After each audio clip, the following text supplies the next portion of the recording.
Hola, mi amigo querido. La Biblia contiene las instrucciones divinas para que el ser humano viva una vida feliz y victoriosa.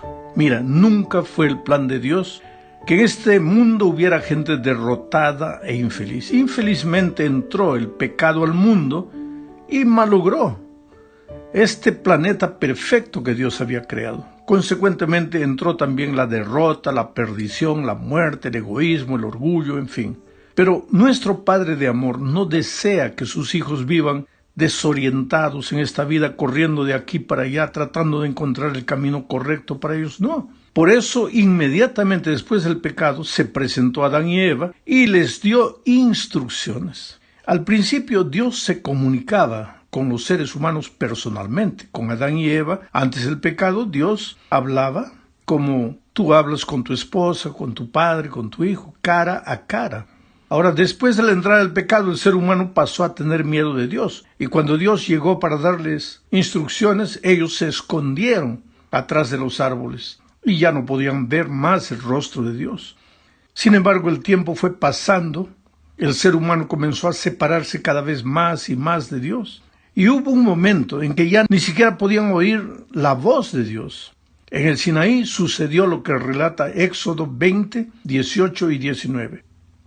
Todo el pueblo observaba el estruendo y los relámpagos y el sonido de la bocina y el monte que humeaba, y viéndolo el pueblo temblaron y se pusieron de lejos y dijeron a Moisés: habla tú con nosotros y nosotros oiremos, pero no hable Dios con nosotros para que no muramos. Qué tristeza, qué cuadro deprimente, ¿sabes? Dios hablaba con Adán y Eva antes del pecado cara a cara. Después, por lo menos, ellos oían su voz. Ahora ya no querían ni siquiera oír la voz de Dios. Le dijeron a Moisés: habla con nosotros. Nosotros tenemos miedo. Quiere decir, el hombre y la mujer ya no querían ni siquiera oír la voz de Dios. Pero Dios es un Dios que se comunica. Jamás dejaría a sus hijos sin orientación en este mundo de dolor y de miseria. Por eso escogió seres humanos que vivían una experiencia de comunión diaria con Él. Y a esos hombres Dios les confió su mensaje para que ellos, por su vez, lo transmitiesen a la humanidad.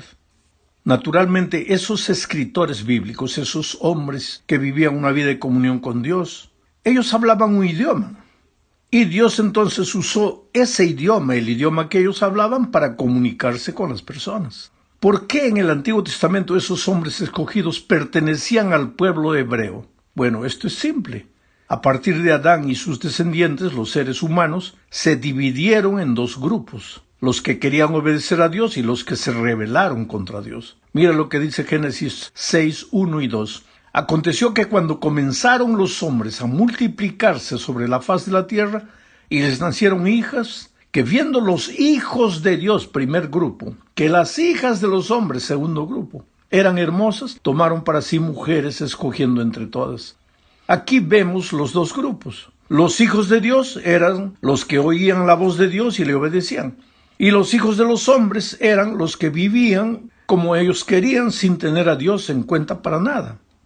Ahora, de esa línea de los que obedecían a Dios, surgió en la historia Abraham, un ser humano que trataba de hacer la voluntad de Dios. Un día Dios se le presentó a Abraham y le dijo: sal de tu tierra y de tu parentela para la tierra que yo te mostraré. Y Abraham obedeció y salió.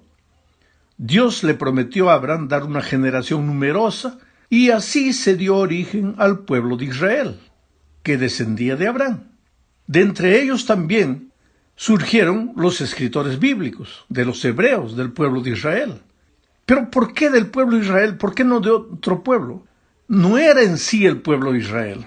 Era el pueblo de los que obedecían a Dios. Era el grupo de las personas que oían la voz de Dios y trataban de andar en sus caminos. Claro, eran seres humanos como cualquier ser humano, cometían errores, caían, se levantaban, pero querían oír la voz de Dios, querían andar en sus caminos. Y entonces ese era el pueblo de Israel. Y de entre ellos Dios escogió los hombres a quienes les confió su palabra, su mensaje para ser transmitido. Ahora, esos hombres hablaban en hebreo y consecuentemente la Biblia fue escrita en hebreo. Más tarde, con el correr de los años, El imperio griego se tornó gigante culturalmente y militarmente, dominó al mundo de sus días, y eso ya es en el tiempo del Nuevo Testamento, y pues el idioma que se hablaba, el idioma que dominaba el mundo en ese tiempo era el griego. Por eso el Antiguo Testamento fue escrito en hebreo y el Nuevo Testamento en griego. Más tarde, el Antiguo Testamento fue traducido al griego. El Antiguo Testamento que estaba en hebreo fue traducido al griego, en la famosa versión de la Biblia que le llamamos de los 70 o la Septuaginta. Pero, ¿cómo podríamos nosotros hoy día entender la Biblia si no hablamos ni hebreo ni griego? Inclusive el griego en que la Biblia fue escrita ya no se habla hoy, es el griego koiné. Pues entonces fue necesario que la Biblia se tradujera a varios idiomas del mundo, inclusive al español. Hoy la Biblia fue traducida a más de 600 idiomas, y el Nuevo Testamento, o algunas porciones del Nuevo Testamento, ya fueron traducidos a más de 2.500 idiomas. Ahora, qué bendición es para nosotros saber que tenemos la Biblia en español. Y en español no tenemos una sola versión, tenemos muchas versiones. Con toda esa facilidad que tenemos hoy para tener acceso a la Biblia, al mensaje divino, muchas veces nos olvidamos que muchas personas a lo largo de la historia nunca tuvieron una Biblia en la mano. Nos olvidamos a veces que durante siglos en Europa la Biblia se mantuvo deliberadamente escondida del pueblo. Y gracias a la imprenta, gracias a la Reforma, eso cambió y hoy día tenemos acceso a la palabra de Dios. Vamos a la segunda parte. Veamos aquí el asunto de las palabras y su significado. Los traductores de la Biblia, ellos hicieron lo mejor que podían hacer de su parte, pero la tarea no es fácil porque en todos los idiomas hay palabras que tienen un significado tan rico y profundo que a veces son difíciles de traducir adecuadamente con una sola palabra. Eso crea algunos conflictos para el traductor, y es necesario por esa razón comparar muchas versiones de la Biblia para tener una idea correcta del texto. A veces una sola versión pues nos va a dar la visión de la persona que hizo esa versión. Pero para tener varias opiniones y sacar por nosotros nuestra propia conclusión, si no dominamos un poco de hebreo y griego, entonces necesitamos leer varias versiones para entender el texto. Gracias a Dios, ya lo dije, en español tenemos muchas versiones. Ahora, un ejemplo de lo que estoy diciendo lo podemos ver en la palabra que se refiere a la misericordia y a la bondad de Dios. La palabra hebrea es chesed, quiere decir misericordia. Pero esta es una palabra muy rica, una de las palabras tal vez más ricas del Antiguo Testamento. No es solo misericordia, describe el amor, la benignidad, la compasión, la paciencia de Dios, la actitud de Él para un pueblo rebelde, el deseo de que ese pueblo vuelva, en fin. Chesed no es solo misericordia, pero el traductor no puede expresar todo el pensamiento, simplemente traduce como misericordia. Entonces, la traducción siempre está limitada, porque en el original a veces una palabra significa mucho más que otra palabra que va a ser usada en la traducción. Otro caso es la palabra shalom. Tradicionalmente todos conocen la palabra shalom, significa paz.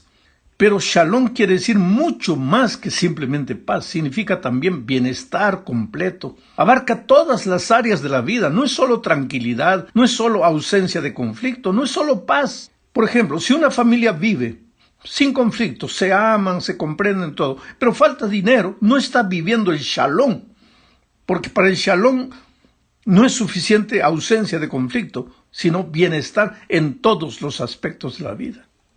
Vamos ahora a la tercera parte de este estudio. Aquí veremos el asunto de la repetición, las formas de escritura y su significado. Mira, el idioma hebreo usa mucho la repetición para destacar el pensamiento que expresa. Por ejemplo, Génesis 1:27 dice: y creó Dios al hombre a su imagen. A imagen de Dios lo creó. La palabra, el verbo crear ya está mencionado 2 veces. Varón y hembra los creó 3 veces. En un solo versículo, Génesis 1:27, Moisés, que fue el escritor de Génesis, menciona 3 veces el verbo crear. Tú puedes ver que la palabra crear se repite nítidamente 3 veces en este versículo. ¿Para qué? Para expresar que Dios es el creador, para expresar el poder creador de Dios. Inclusive la palabra crear en este versículo es la palabra bará, que significa crear de la nada. En ese sentido, solo Dios puede crear, solo Dios puede crear de la nada. El ser humano no, el ser humano solo puede transformar lo que ya existe. Y esa palabra en hebreo es asá, que significa crear a partir de algo que ya existe. Pero Génesis 1:27 menciona 3 veces el verbo bará, crear de la nada. ¿Para qué? Para enfatizar el poder creador de Dios. Pensemos en otro versículo ahora, Isaías 6:3. Dice, y el uno al otro daba voces. Está hablando de la visión de Isaías, los querubines están hablando entre ellos. Y el uno al otro daba voces diciendo, Santo, Santo, Santo Jehová de los ejércitos. Toda la tierra está llena de su gloria. Aquí se repite 3 veces la palabra santo, santo, santo. ¿Para qué? Para enfatizar ya no el poder creador de Dios, sino la santidad de Dios. Y ese concepto de santidad queda tan claro para Isaías que el texto dice que él se queda como muerto diciendo, ay de mí que soy un pecador. Quiere decir, delante de la santidad de Dios, él ve la pecaminosidad del ser humano. Pero hay algo que debemos añadir y que es el llamado paralelismo bíblico. El paralelismo bíblico ya no es la repetición de una misma palabra, es la repetición de conceptos. Se repite el mismo concepto con 2 frases diferentes. Por ejemplo, voy a leer primera de Samuel capítulo 2 versículo 3. No multipliquéis palabras de grandeza y altanería. Cesen las palabras arrogantes de vuestra boca. Porque el Dios de todo saber es Jehová y a él toca el pesar las acciones. Voy a explicar esto. Aquí hay 2 conceptos que se repiten en 4 frases. Voy a explicar. Mira, dice, la primera frase, no multipliquéis palabras de grandeza y altanería. ¿Qué significa eso? Viene la segunda frase, cesen las palabras arrogantes de vuestra boca. O sea, hablar palabras de grandeza y altanería significa hablar palabras arrogantes. Ese es el primer concepto. Ahora viene otro concepto. Porque el Dios de todo saber es Jehová. ¿Qué quiere decir el Dios de todo saber es Jehová? Que a él toca el pesar las acciones, o sea, el determinar las acciones. El hecho de que Dios sabe todo significa que Él es el único que dice lo que es bueno, lo que es malo. Él determina las acciones, Él pesa las acciones. Tú te das cuenta lo que es el paralelismo. Una misma frase se repite describiendo o explicando la primera frase. Vamos ahora a la cuarta parte de este estudio. Hablaremos aquí de textos y contextos. Las palabras en las Escrituras siempre se dan en un contexto, no están solas. Una palabra tiene su contexto inmediato dentro de la oración en la que la palabra está incrustada. Y es esta unidad lo que debe entenderse primero, quiere decir la unidad de la oración. Entonces podremos entender el significado de la palabra. Eso también funciona en español. Por ejemplo, y voy a explicar para que quede más claro. La palabra pata. ¿Qué es una pata? Depende. ¿Depende de qué? De la oración en que la palabra pata está incrustada. Hay que leer la oración completa para entender el sentido correcto de la palabra. Porque una cosa es decir, la pata puso 2 huevos, y otra cosa es decir, la cabrita se quebró la pata. Quiere decir, la palabra pata es la misma, pero en una oración tiene un significado diferente y en la otra, otro. La misma palabra expresa ideas diferentes y para entender bien hay que leer la oración completa. Leamos una vez más ahora con esto en mente lo que dice Génesis 1:27, para que tú entiendas la importancia del contexto. Este versículo, Génesis 1:27, en el idioma original hebreo, dice literalmente, creó pues Dios al ser humano. Solo que para ese ser humano en hebreo está la palabra Hadam. A su imagen, a imagen de Dios lo creó. Varón en hebreo Sakar y hembra en hebreo Nekedab los creó. Aquí la palabra Hadam significa ser humano, hombre y mujer juntos. La suma del Sakar con el Nekebah da el Hadam, el ser humano completo. Pero la palabra Hadam se repite en Génesis 2:7. Dice, entonces Jehová Dios formó al hombre, Adán, del polvo de la tierra, y sopló en su nariz aliento de vida, y fue el hombre, Adán, un ser viviente. Aquí Adán se refiere al hombre masculino, porque la mujer todavía no había sido creada. O sea, la misma palabra, Adán, en un texto, significa el ser humano completo, hombre y mujer juntos. Y en otro texto significa el hombre solo. Por eso es necesario entender la oración, leer la oración completa para entender el significado correcto de la palabra. Llegamos ahora al fin de este estudio hablando de los libros de la Biblia y su mensaje. Mi hermano querido, tú sabes que las unidades más grandes de las Escrituras son los libros de la Biblia. Están divididos en capítulos, después en versículos. Ahora, los libros bíblicos se escribieron con diferentes propósitos y en diferentes circunstancias. Algunos libros sirvieron como mensajes proféticos, otros eran compilaciones como los Salmos, una compilación de poesías, no solo de David, sino de otros autores. También hay libros históricos como Primero y Segundo de Reyes, Primero y Segundo de Crónicas, el libro de Esdras, Nehemías, en fin, también hay cartas dirigidas a las iglesias, escritas por Pablo, a iglesias determinadas como Corinto, Galacia, en fin, pero también epístolas universales, quiere decir, escrito para el mundo cristiano, como las epístolas de Pedro, de Juan. Ahora, cuando intentamos comprender el significado y el mensaje de un libro, pues es importante, primero, conocer quién escribió.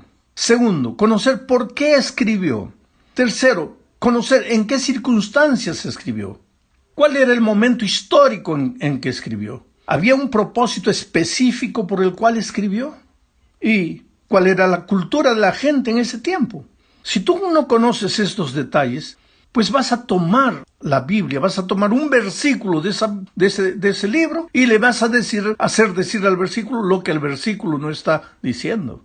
Ahora, todas estas lecciones que estamos estudiando este trimestre tratan de enseñarnos que para entender la Biblia no basta leer, no basta colocar tu opinión en el versículo que escoges, sino que tienes que tener un estudio concienzudo de la palabra de Dios, racional, con oración, con humildad. Porque, sabes, el entendimiento de la palabra también no depende de la teología que conoces. La teología te ayuda, pero es una herramienta. Depende de la humildad con la cual tú vas a abrir la Biblia. Y el espíritu que inspiró al escritor bíblico va a iluminar tu entendimiento. Cada vez que te sientes triste, cada vez que te sientes solo, cada vez que ves delante de ti problemas que no puedes resolver, cada vez que tienes que tomar una decisión y no sabes qué decisión tomar para que sea una decisión correcta, abre la Biblia con espíritu de oración. Lee un capítulo, trata de entender cuál es el mensaje de Dios para ti. Pero primero, cuál fue el mensaje de Dios para la gente a la cual el escritor se dirigió.